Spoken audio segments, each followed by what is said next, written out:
আসসালামু আলাইকুম, স্বাগত সবাইকে Laboni kitchen cooking and gardening এ। আশা করি আপনারা সবাই ভালো আছেন।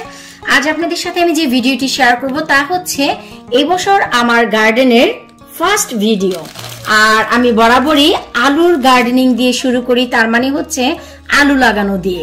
ভাই বিক্রমপুরের মানুষ, আলু আসে সবার আগে। তো আমাকে বেশ কিছুদিন আগে অনেক লাভলি ভিউয়ার্স প্রশ্ন করেছে যে আপু, আমরা কি 12 মাস আলু লাগাতে পারবো কিনা। আসলে 12 মাস আলু লাগানো যায় না, একটি নির্দিষ্ট টাইম আছে। তবে আমরা যেহেতু ঠান্ডা গরম দেশ মিলিয়ে থাকি, তাই আমাদের কিছু সময় দেখতে হয়। তো এখন আমি যে আলুগুলো লাগাচ্ছি আমি আপনাদের সাথে একটু শেয়ার করি যে আমি এবার লাগাচ্ছি ব্রিটিশ বেবি পটেটো। এটি আমার ভীষণ ভালো লাগে। তো আলু লাগানো এদেশে একটি গুড সাইড এটি যে আপনারা যে ধরনের আলু পছন্দ করেন সেই ধরনের আলু লাগাতে পারেন। যেমন আমি ব্রিটিশ পটেটো পছন্দ করি, কেউ আছে যে ইজি পিলার, টাচি পটেটো, নন টাচি পটেটো, আপনাদের পছন্দ অনুযায়ী আপনারা আপনাদের আলু চুজ করবেন। এই আলুর প্যাকেটটি আমি 2 সপ্তাহ আগে এনেছি। কিছু খেয়ে কিছু আমি রেখে দিয়েছি রুটিং এর জন্য। এই যে আমি একটু দেখাচ্ছি, দেখুন যে আমি কিন্তু কোনো কিছুই করিনি, জাস্ট আমার যেখানে আমি পেঁয়াজ আলু রাখি একেবারে নিচের যে তাক থাকে সে তাকে আমি রেখে দিয়েছি। একটু অন্ধকার ছিল, খুব সহজেই রুটিং হয়ে গেছে।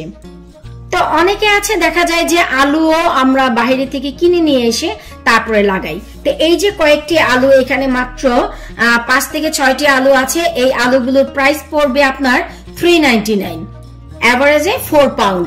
তো এই যে আমি জাস্ট 1 পাউন্ডের একটি আলুর প্যাকেট নিয়ে এসেছি, অবশ্য 1 পাউন্ড নয়, 150। নিজেও খেয়েছি এবং এখান থেকে আমি বেশ কিছু আলু গ্রো করব। তো এখন আমি দেখুন যে কি করছি। আপনারা চাইলে পুরো আলুটি কিন্তু মাটিতে দিয়ে দিতে পারেন। সেই ক্ষেত্রে দেখা যায় যে প্রত্যেকটি সাইড থেকে কর্নার থেকে ডিফারেন্ট স্টাইলে আলু গাছ আঁকা বাঁকা হয়ে বের হবে। তো আমি বরাবর যে কাজটি করি, এই যে আলুর আলাদা আলাদা চোখগুলো আছে, আই মিন মুখ, সেই মুখগুলো আমি কেটে নেই। একটু লক্ষ্য রাখতে হবে যেভাবেই কাটেন যেন মুখগুলো একটি আরেকটির গায়ে লেগে না যায়, যেন আলাদা আলাদা হয়। যতগুলো চোখ বের করতে পারবেন আপনার ততগুলো আলু গাছ হবে এবং তত বেশি আলু হবে। আমি এবছর অনেক কম আলুর ফলন করছি শুধু লাভলি ভিউয়ার্সদের জন্য, যে কিভাবে জার্নিটি শুরু করবেন তার জন্য। কারণ গত বছর আমি যে মেইন গার্ডেনে আলু লাগিয়েছি, আমি আপনাদের বলেছিলাম যে সেখান থেকে আমি সব আলু তুলিনি। তো সেই আলু থেকে আবার গাছ বের হচ্ছে। তো দেখুন যে আমি একটি আলু থেকে কতগুলো চোখ পেয়েছি। আপনারা যদি চান, এই যে দেখুন এখানে কিন্তু 1, 2, 3 ছোট ছোট টুকরো করে কিন্তু এখানে 3টি পিস করতে পারেন, কোনো সমস্যা নেই। তো এইভাবে করে আমি জাস্ট চোখগুলো নিয়ে নিচ্ছি আলুর। আর বাকি আলুগুলো আপনারা চাইলে ভর্তা করে খেয়ে ফেলতে পারেন, ভাজিতে বা কোনো কারিতেও দিয়ে দিতে পারেন, কোনো সমস্যা নেই। অ্যামাউন্ট যেহেতু কম, অল্প পরিমাণে নষ্ট হলেও গায়ে কম লাগবে।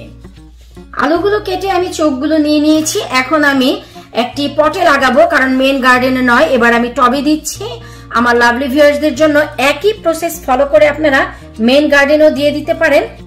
তার মানে হচ্ছে এই যে ফেব্রুয়ারি মাস চলছে, এই মাসেই আপনারা আলু দিয়ে দিতে পারবেন। যত ঠান্ডাই হোক না কেন, ডাজন্ট ম্যাটার, আলু হয়ে যাবে, এটা হচ্ছে আমার গ্যারান্টি।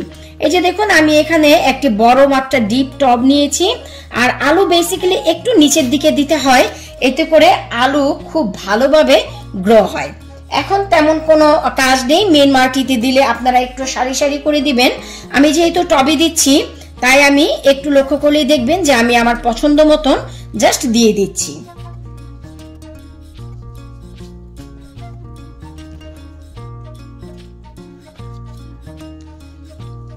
অ্যাটলিস্ট আমি অনেক বেশি করছি না, কারণ ইচ্ছে আছে যে কিছুটা আলু শাক খাবো, আর হচ্ছে আমি কিছুটা নতুন আলুর ভর্তা খাবো, মাছ দিয়ে খাবো। কারণ আমার মেইন মাটিতে অলমোস্ট অনেক আলু গাছ হয়ে গেছে গত বছরের, তাই আর আমি অনেক বেশি এবার ফলন করছি না।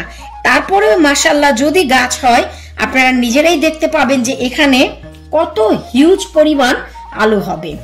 এখন আর তেমন কোনো করণীয় নেই। দেখুন এই যে আমি দিয়েছি, তবে আলুগুলো আরো বেশি ডিপে দেওয়া দরকার।